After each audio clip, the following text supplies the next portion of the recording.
Welcome back, guys, in yet another episode from the Need for Speed kit. We're doing the showdown of yet another car. This time will be a British made McLaren, which is actually produced not very far from where I'm living. Then we'll go and find our 570. We'll be using today the 570S from 16, I believe, but we'll be using a hardtop only because it's a bit quicker. Then, fun fact, if you choose the soft top, it's slower. Then we'll look at this beautiful McLaren. They are actually piece of art, aren't they?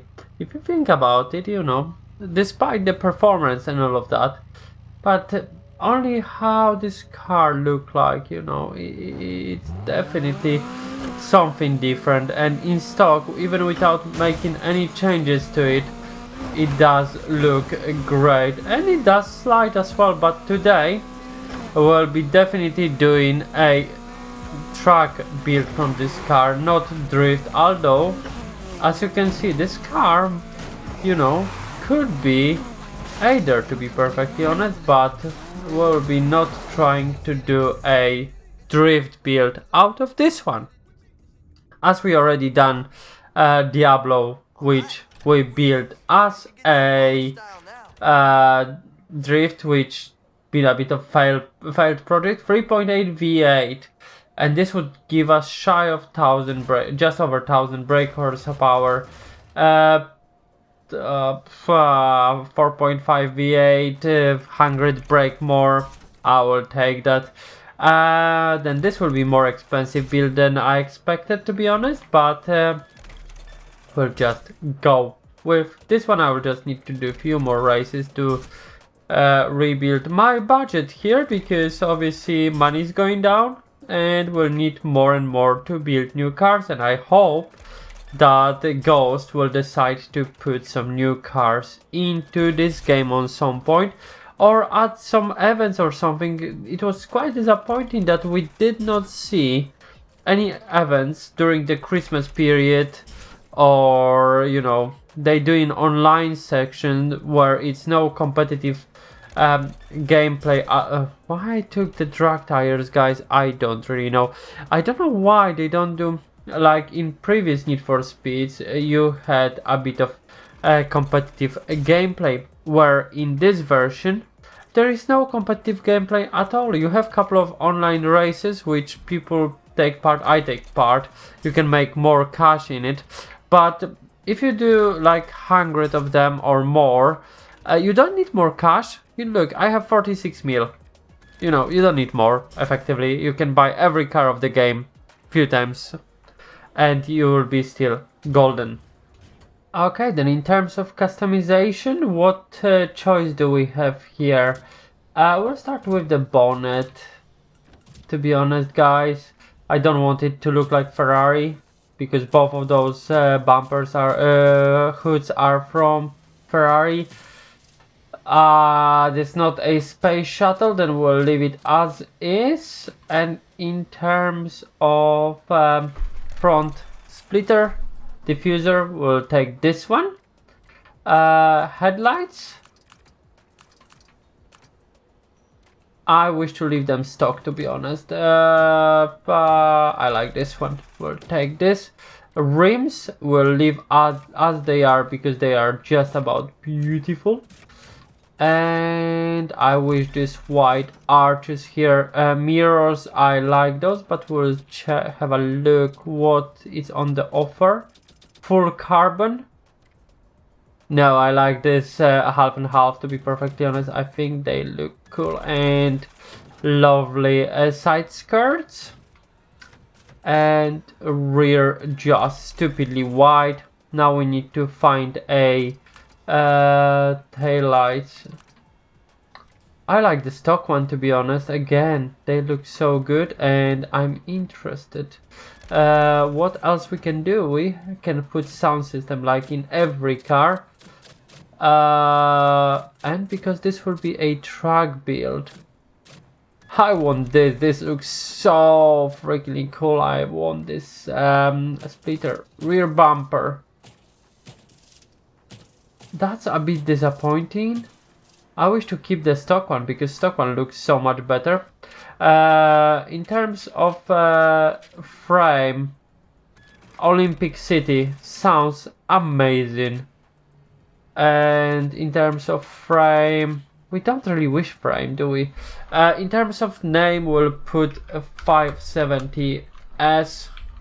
Just people will know who overtook them. No, we're keeping it stock.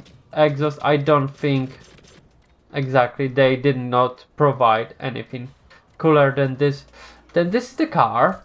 We'll look at the wraps, which one we can hopefully adopt from somebody's hard work, and we can give them little shout out for doing amazing job with this creation. To be honest, I'm not massive fan of those, but this one looks so good. I will take this, and it's done by Salty the Hacker, and it was downloaded 160 times, guys. That's actually insane. In terms of stance, we can actually put it slightly lower, and yeah, we have performance done. Then the car is now ready. Then we'll see each other in few seconds in race number 1. We'll go into the NASCAR race. And we are in the NASCAR race. Then we'll see how this car compares to other ones which we already tested. Again, 131, 132 is our benchmark, 140 is not bad. Then we'll see what this car can do. Can it actually beat others, and is it actually slower than Volkswagen Golf, for example, which hit 140 if I correctly remember. I really need to start putting the timetable of other cars here for your reference, guys, that you can see which car had which time on each track, to be honest, because this would be interesting to know, to be honest, and create like Top Gear test track and do it that way. But maybe we'll actually do this from now on, or from the next episode, or from following episode. I need to think about it because we already done over 30 cars. Then would be good to create like a timetable.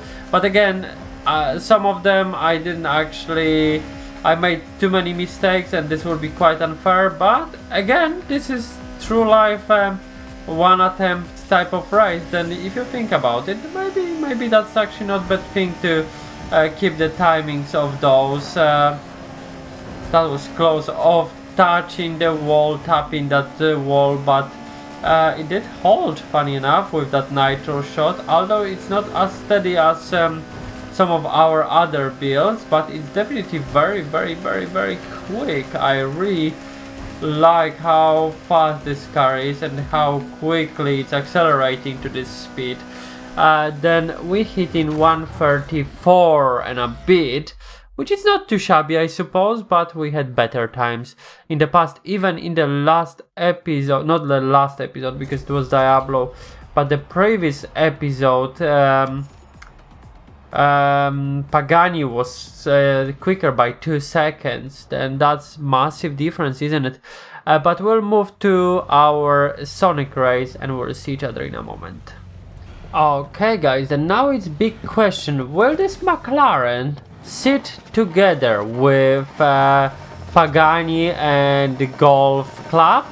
Because Golf actually achieved under 3 minutes on this race, and obviously Pagani also. Then we'll see, do this McLaren, baby McLaren 570, because not 650, will be able to actually match them up on this race within the time, or this will be massive bust and will be over 3 minutes. It's only after a question how much over, because obviously everything up to 3.8, 3.10 is good enough, but if this would be over 3 minutes 10 seconds, Oh, this could be tough, isn't it, guys? This could mean that this car could be the worst one from all performers.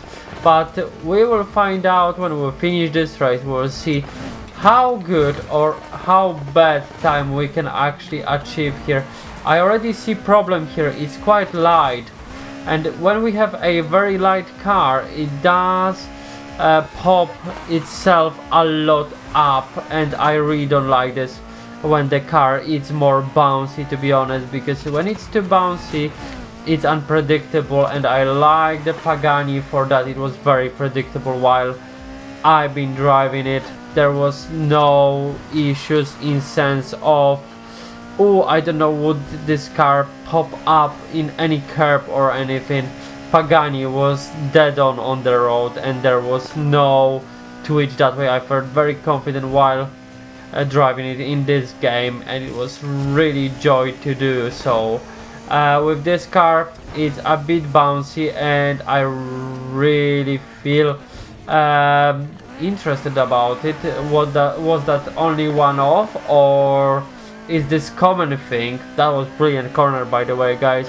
I think one of better ones what we done in this series. Nice and smooth. We didn't lose too much of time there, where Pagani lost quite a lot of time because I braked way too heavily there. But it's enough of talking about Pagani. Concentrate on this McLaren, because it's such a beauty and it's such a quick car as well. As you could see, sometimes I do use handbrake instead of normal brake, but only because that's silly habit of mine. This car is so well balanced that you don't really need to use handbrake. If you gently brake just before corner and put it slightly sideways, you'll have much better result of this car, instead of trying to use the handbrake. And again, never use nitros before the bend, to be honest. It's better to use it on straight line like this one, for example, not the previous one. But that's silliness of me, and probably I just buried possibility of this car hitting 3-minute mark. Will be just over 3-minute mark, which is actually a bomber for this car. 3 minutes and 4 seconds for McLaren. Then again, like with Pagani, does behave really well on the road, drives really well, corners really well. But what I will wish to do, guys, again, I will wish to try it on more skilled racetrack with many of bends. Then we'll see each other in a moment. Okay, guys, welcome back. We are in the race called Bannister. I don't recall again this race. I choose them based on the complexity. Looking at the map, they are completely random for me. Then we'll see what we can do here. Can we actually show that this car is worth its name, being McLaren, being brilliant drivers club car, and you can have a lot of fun while playing, and maybe even drifting, because look, we have standard track suspension. This car actually can slide so well. I just unbelievable. Maybe I made mistake and this should be actually drift build instead, but nevertheless we'll be not testing it as a drift build, because it does behave so well on the track. I believe that this car actually belongs on the track, and I'm not planning to ruin it by trying to drift it, although I'm sure it will be great with drifting and maybe even better. But McLaren, for me as a brand, it's all about racing, creating this kind of boulevard stroke racing cars for the road. Then we'll keep it as a track car, and I hope you don't mind me doing this, guys. But you know, as you can see, it does have potential of being a drift build, but I cannot see that. You know, this brand don't tells me yes, you should be drifting it. This brand tells me you should be using it on the track, on the worst case street race, but don't try to drift it, because it was not designed for it. But maybe in this game this would be the option what this car should be used for, but you never know. I think it could be great in drifting, but it just don't match my opinion about the brand to drift it. Although, you know, I done quite few cars controversial in terms of should they or should they not drift, but with McLaren I really want to leave it to be a track car with a bit of flair, that you can put it sideways like here for example, and just have a bit of fun during the race, but not more than that, but still keep it as a track build. And we'll do this massive jump. Can we jump over it? Yes, we can. And celebrational sideways action, and we will get straight to the finish line now. Then yeah, what I can say about this car, guys, I really like it. It does steer really well, corners brilliantly, can go sideways when you want it to during the race. That's brilliant. And you know, for me it's complete car, great fun. Definitely I would recommend you trying it. I would not say that this will be the most competitive car, but fun wise 10 out of 10, and I would definitely use it for a couple of races, because it's so easy to drive and so fun to drive, and it's forgiving. Does give you that feeling that even if you've gone too fast to the corner, you can tweak the back end and you can still get out from it. If you're going too slowly, you're getting full grip and you can do this easy. Then yeah, I would definitely recommend it. I hope you enjoyed watching this video. Thank you very much and take care.